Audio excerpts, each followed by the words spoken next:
শুভমান গিল ভাই শুভমান গিলই, তিনি আসলে বিরাট কোহলি না। বিরাট কোহলি তার প্রাইম সময়ে যখন পিক বিরাট কোহলি এরা চলছিল, একই সাথে টেস্ট, ওয়ানডে, টি-20 তিনটা ফরম্যাটেই দাপুটের সঙ্গে ব্যাট করেছেন। যেভাবে ব্যাট করতে হয়, যে ফরম্যাট যেভাবে তাকে অফার করে, ম্যাচের মোমেন্ট তাকে যখন যেভাবে অফার করে তিনি সেভাবেই ব্যাট করতে পারতেন। শুভমান গিলের টি-20 স্ট্যাট মোটামুটি ভালো হলেও আপনাকে একটা কথা বলি, তিনি আসলে বর্তমানে একটু স্লো খেলেন এবং এটা তিনি আসলে পাশ কাটাতে চান কীভাবে।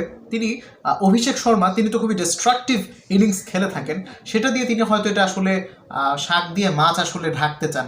ঠিক আছে, তিনি অ্যাঙ্করিং রোলটা প্লে করবেন এবং তিনি সিম্প্যাথি পান ঠিক এভাবে। কিন্তু একটা সত্যি কথা বলি, আপনার হচ্ছে অভিষেক শর্মা তিনি না খেললেও শুভমান গিল ভাই একটু স্লোই খেলেন। ঠিক আছে, তার অত ডিস্ট্রাকটিভ ইনিংস খেলার অ্যাবিলিটি টি-20-তে কোয়ালিটি বোলিং লাইন আপের বিরুদ্ধে নেই। এই যে দেখেন চলমান সিরিজে তিনি আসলে কী করেছেন, পরে 3টা ম্যাচে 50 করলে কথার কোনো পরিবর্তন হবে না, করতেই পারেন, তার কাজই এটা।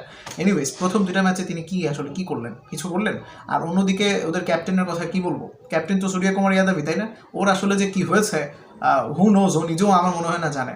মানে লম্বা সময় ধরে ধারাবাহিকভাবে বাজে পারফর্ম কীভাবে করতে পারে একটা প্লেয়ার, এটা আমার বোধগম্য না। এনিওয়েজ, দেখা যাক তাদের ক্যাপ্টেন এবং ভাইস ক্যাপ্টেন আসলে কতটা কামব্যাক করতে পারে। তারা সঞ্জু স্যামসনের মতো প্লেয়ারকে বসিয়ে রাখে, এটা doesn't make any sense man.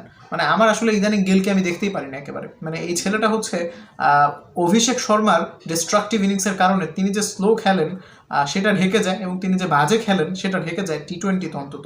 Anyways, আমার মনে হয় এখানে জয়সওয়ালকে ট্রাই করে দেখতে তারা পারে, অথবা সঞ্জু স্যামসনকে নামাতে পারে, অভিজ্ঞ একটা প্লেয়ার।